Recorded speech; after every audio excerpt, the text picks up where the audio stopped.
Yes, okay, hello. I'm Hannah, I'm the director of God's Property.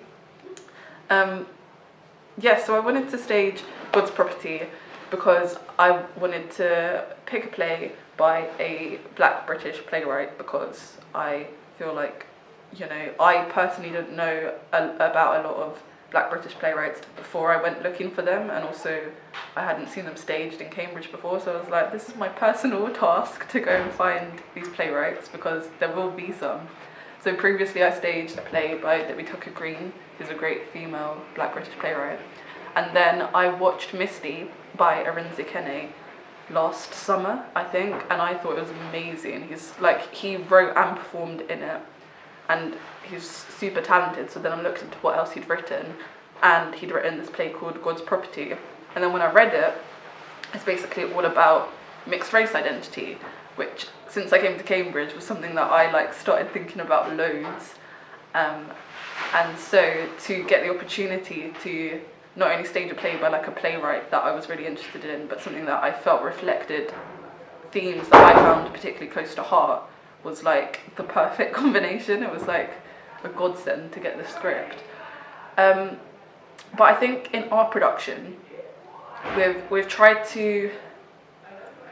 I think so the play hasn't been performed that much, and I think this is probably partly because it's quite niche, the issue of mixed race identity, which is kind of a weird thing because as I was talking with my friend, society is obviously becoming more and more mixed race. It's just kind of what we decide to define as mixed race. And I think most usually people will talk about mixed race identity being a black-white racial mix, but that is not all it means.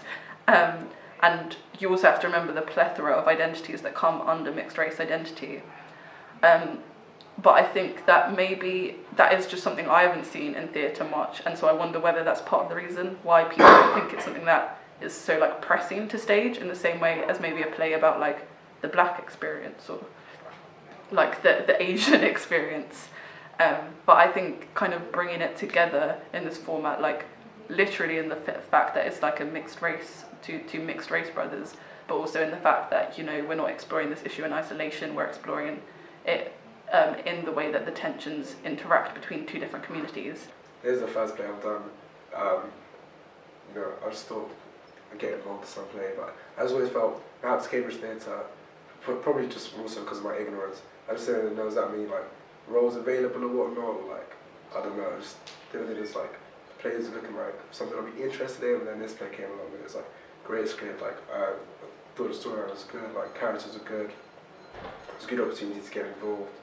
And yeah, just to add on to that point about the audiences, I think, sometimes it can feel there's BME theatre and then Cambridge theatre, and it's they do cross paths here and there, and there is some overlap for a lot of people. For a lot of people, it's either they're only seeing BME theatre or they're only seeing Cambridge theatre.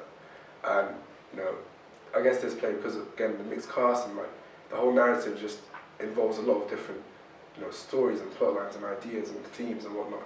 It's going to perhaps hopefully bring two different types of audience who wouldn't have shared the same room together to engage in a story and perhaps take something away from it, I'd say. This is a time where I'm very excited by the programme being a lot more representative,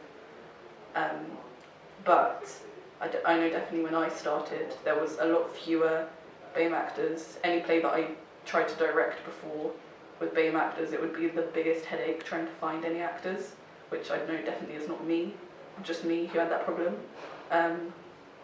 But Ditie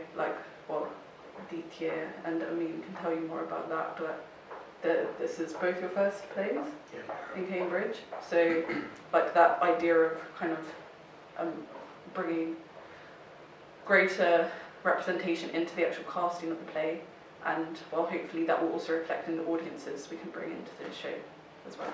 But the interracial relationship, for example, was something that I could personally relate to with my own family, and that was something that I wanted to really get into, this idea of how your own family reacts to an interracial relationship at that time. It's not just this play fictionalizing it, it's genuinely those tensions were genuinely happening at that time.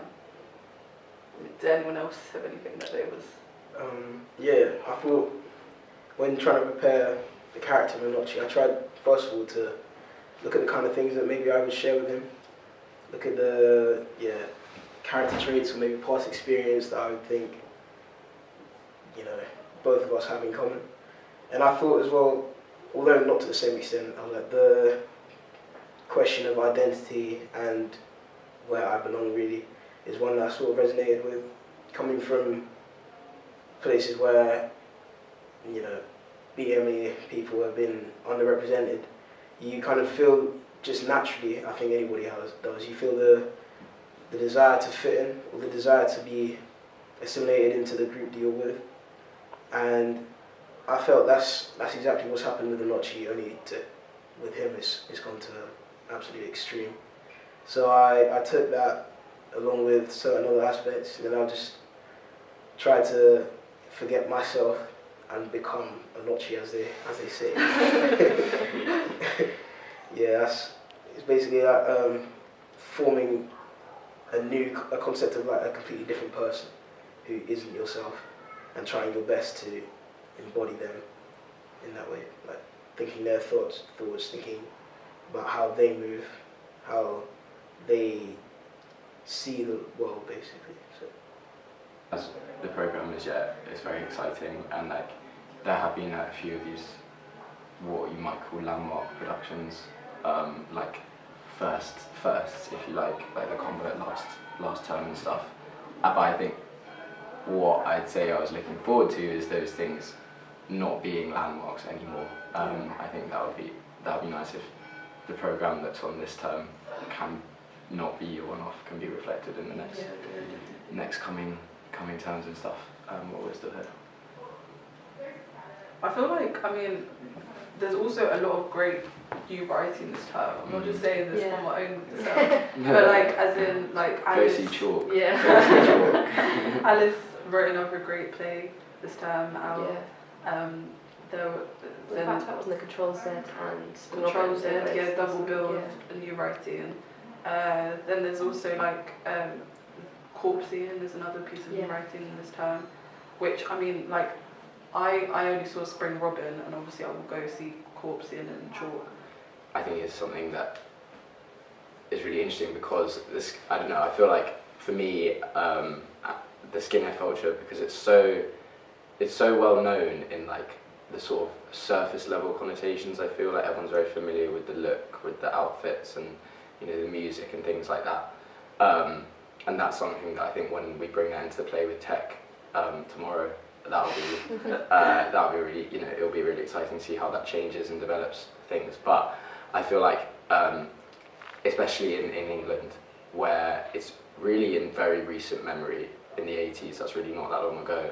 But I think people feel, because it's such a distinct kind of visual culture, I think it's very easy for people to set it away from like human values and actually to think about what, humanly was affecting, that's not a word, was affecting people at the time. So to see it on stage, I think is a new and really good way to access something that is, very close to geographically and temporally to where we are now. Yeah. I think it was literally in London within our parents' lifetimes.